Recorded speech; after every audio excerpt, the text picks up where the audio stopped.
Welcome to the Industrial Talk Podcast with Scott McKenzie. Scott is a passionate industry professional dedicated to transferring cutting-edge, industry-focused innovations and trends while highlighting the men and women who keep the world moving. So put on your hard hat, grab your work boots, and let's go. All right, once again, thank you very much for joining Industrial Talk, and thank you for your continued support of a platform that is dedicated to industrial professionals all around the world. Yes, you are bold, brave, you dare greatly. You innovate, you collaborate, you solve problems each and every day.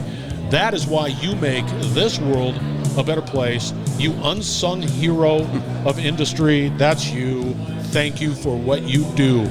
We are here. Fluke Reliability Xcelerate 2024 User Conference in Orlando right now. And again, it's a collection of problem solvers. They're talking about solutions each. I'm looking down the hallway and I just see people engaged and having great conversations on anything that's associated with Fluke Reliability. And I'll tell you right now, just FYI, if you're in the world of asset management, maintenance, or reliability, and you want to go to a good event, come to Xcelerate in 2025. You will not be disappointed. In the hot seat, it's in script, but don't the Paraic. Well, what's the last name? O'Lochlainn. O'Lochlainn. Yeah, there you go. He's in the hot seat. Sounds great. Let's get cracking. Yeah. That's why I always want business cards. And it doesn't guarantee that I'm going to pronounce your name properly. Don't worry. That is freaking awesome. Is it a good meeting for you? It is incredible. The conference, yeah? Yeah, it's been really good. Why? I think it's a combination of, it's always great to get to see people at different stages on their journey, whether it be an individual journey of solving a specific reliability challenge within their organization, or they're deploying the whole portfolio that we offer. It's really interesting seeing customers meet other customers at different stages. That's true. And also how they can, just the organic conversations are incredible. We had, you know, and the way the team have set up the communications, the app here. We just had a customer come over to us there who's got a list of 7 other customers they identified in the app who believe operate in an adjacent industry but likely have experienced challenges that they've that they've had themselves, and they're asking for intros, which is the reason this exists, right? It's our customers are very passionate about our solutions, and it's this kind of lightning in a bottle effect that we get every single year. It's a good event. I'm not going to lie. It is a good event. It's all wrapped around good food, good conversation, and the venue is not that bad either. And if you're from Ireland, like I am, the weather is also a significant change from what we're used to It's hot out there. It is hot. Well, with our Irish complexion, we get sunburned inside.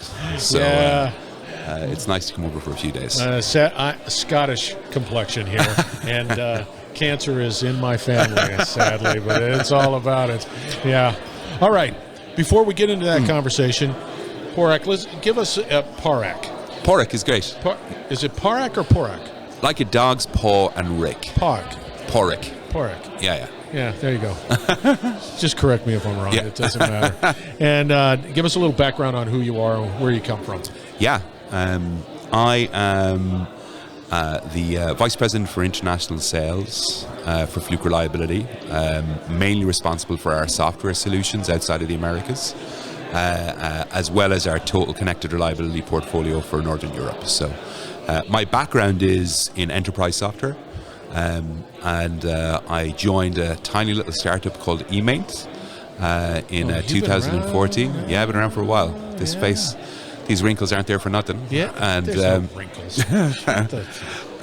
But I started off in this small little startup in Dublin, and it was mainly, to facilitate some international customers from our US entity. And then over the last 6 or 7 years, we experienced significant growth. We were acquired by Fluke. We created this end-to-end solution that Emaint is kind of like the heartbeat of our connected reliability solution. And it's been a really interesting evolution of the customer problems that we solve. When I started, I remember my first ever Emaint sale was and it's still a customer today was a tiny little theatre who purchased Emaint in Edinburgh in Scotland.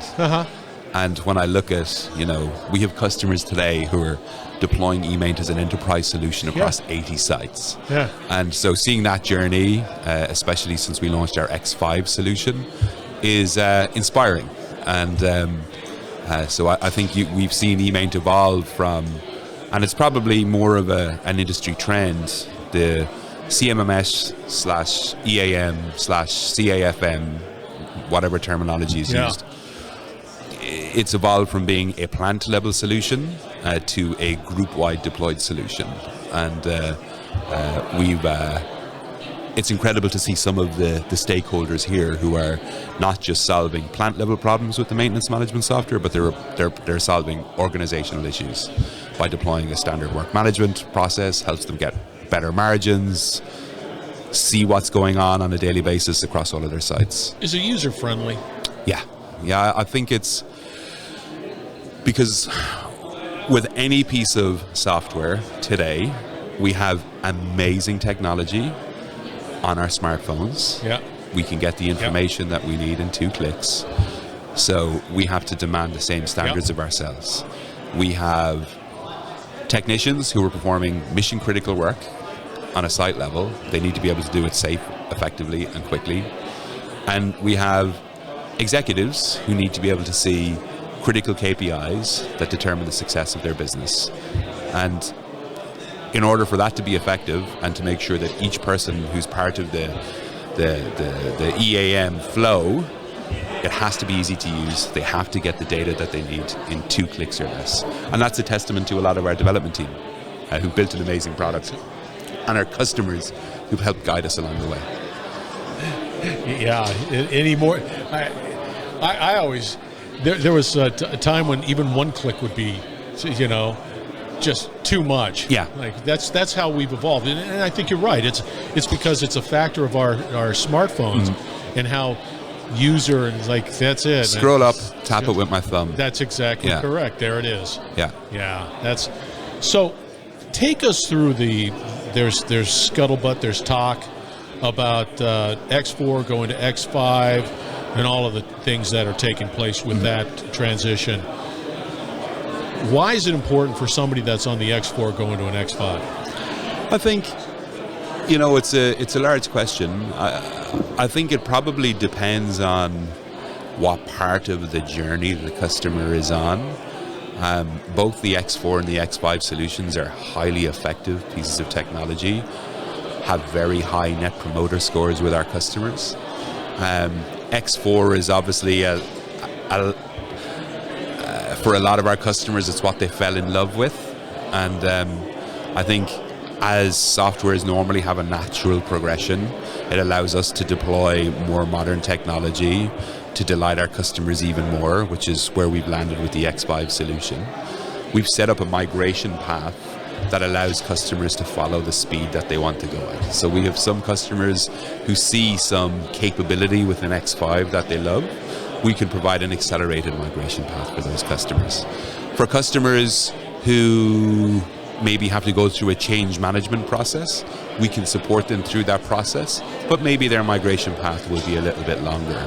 I think based on the sentiment that I've seen at the event here, it's highly likely we're going to have a lot of customers ringing up their customer success manager on Monday and maybe ask about, what's my migration path to X5 look like? I think X5 is a really powerful solution, especially if you are a multi-site, multi-language, multi-currency organization and you want to be able to have a standardized process deployed globally, but then have a single pane of glass for that global reporting on. One of our customers had a great phrase today. He called them his desert island KPIs. Yeah. So what are my 5 core KPIs that are relevant for me at a global level? But I want my plant information, so my users who are operating at a site level, they can focus on what's critical to them, but every piece of work that they do will filter up to a global reporting dashboard so I can get my desert island KPIs. And so for our customers who are really looking at deploying that standard process, X5 is an amazing solution, and its configurability is unmatched by any other solution in the industry. And I think we've designed it to be configurable, scalable, but also relatively simple to deploy, which decreases the time to value for our customers. It's not 18 months. No, and it's the typical speed. IT timeline. I think a lot of our customers would have maybe deployed an ERP, or they will have deployed a solution with a third party operating on behalf of one of the more traditional big box software providers. We can provide an agility with our direct to customer market, and you may have spoken to Bill Green or some of our implementation Not leaders. yet, but that was last year. And who built an amazing onboarding program for our customers. So we can see customers get a direct impact on deploying the solution on one of our accelerated project management supported deployment plans in a matter of months, which is relatively unheard of. It is. But the speed of the project is based on the speed of the team. Some projects take a little bit longer. For us, it's really about getting a golden master right. So what's the template for success? And then scaling it out over a number of sites. We have, some of our customers, we have an FMCG/chemicals solution provider globally who in their first 12 months, they deployed one site. And then in the next 18 months, they deployed 69 sites around the world. So getting it right once, building your template, and then copying the golden master globally. How long has the X5 been sort of in the works? Because all of a sudden, it's like it had to be strategically thought of, not a year, but multiple years. I think we were developing it for. I think our team in Dublin, as well as some of our international software development team, have been building the solution that is X5 for a few years. And our Xcelerate customers will have heard us talking about it. But I think we evolved the solution based on the customer needs that we saw. So our time to market maybe was a little bit longer. I think we had our first customers beta testing the X5 software in 2019. Oh, wow. And but those early adopters of customers are now rolled out across 70, 80, 90 sites.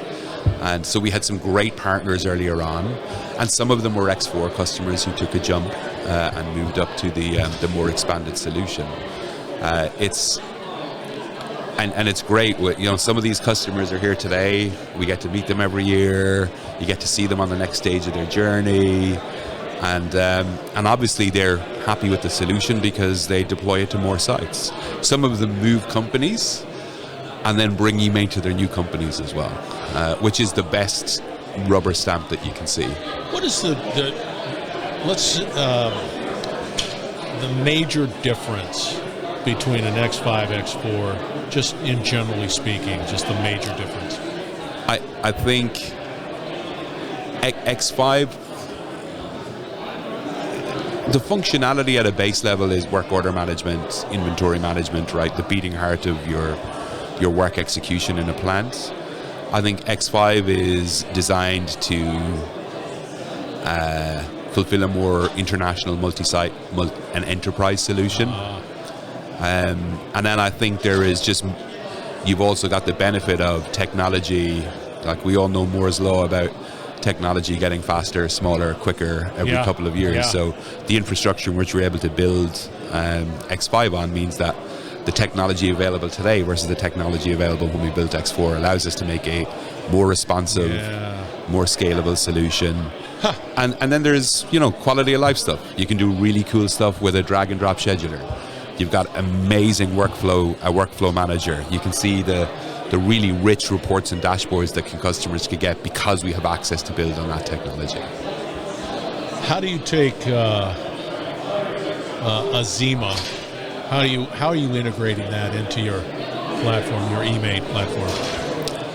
So you have the luxury of speaking to the stupidest person at the conference in myself today with regards to. So I have more knowledge than you do on Azima. Oh, there's no. I have good knowledge of Azima, but in terms of technical integrations, but what I work very closely with the Azima team. Yeah. We have a lot of our Emaint customers who are going to be deploying their Azima pilots in the coming weeks. I think where Azima is really exciting is for Emaint customers is we know there is a skills gap.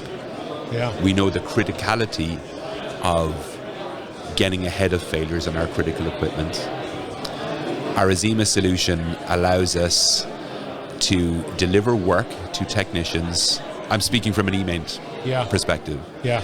It allows us to identify issues, remove the noise from vibration data, so we're only sending the alarms that matter. Yeah.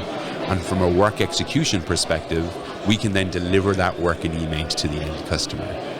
And why I love Emaint as part of the connected reliability solution is every single product that our customers use is part of a work process. Emaint then is the capability to bring that work process throughout your organization. And I think from an Azima perspective, you have, whether it's wired or wireless sensors, you have the capability with our remote expertise to send an instruction to a technician to do a specific job to ensure that one of your critical assets stays up and running. Emaint is the vehicle that delivers the message. Azima is the solution that helps identify where the problem is and what you need to do. That's a lot of cool stuff. It's an exciting time, isn't it? Yeah. I love it. It's, every year we come and it's amazing when you see that you've taken another half step forward, and sometimes it's baby steps, but this year it's been leaps, and it's incredibly exciting. It's going fast. That's a whole nother conversation. Just technology in general, just industry in general. Yeah. I always say that you just better keep educating. Just because it's happening so fast, and you're just going to get left behind, and I don't want that. I don't want anybody to be left behind. I want everybody to be successful.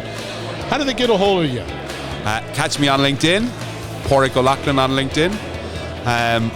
I have the luxury of having a very unique name. Yeah. So Google, even if you make a ham of spelling my name, you'll find me online.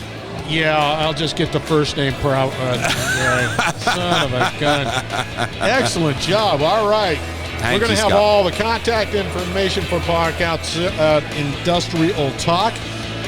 Fluke Reliability.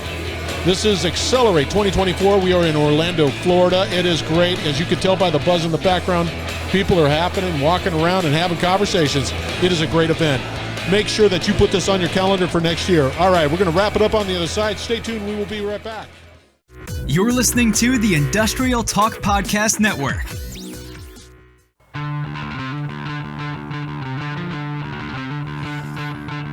Paraic. How about that for a name? O'Locklainn. He was just such a delight. Absolutely wonderful things going on with that Emaint platform. The reality is that if you're in the world of manufacturing or any industry, you need to make sure that you're managing and tracking your assets accordingly, right? It just makes sense.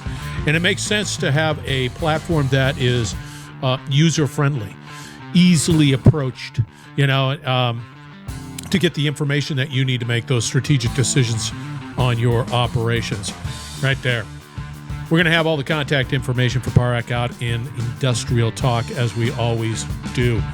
All right, again, we are building a platform for industrial professionals such as yourself. You just go out to Industrial Talk. You'll see all the content. You'll see it's rich with insights. But reach out to me. Tell your story. It's easy peasy. I hope to talk to you soon. All right, be bold, be brave, dare greatly, hang out with Paraic. You'll change the world. We're going to have another great conversation shortly.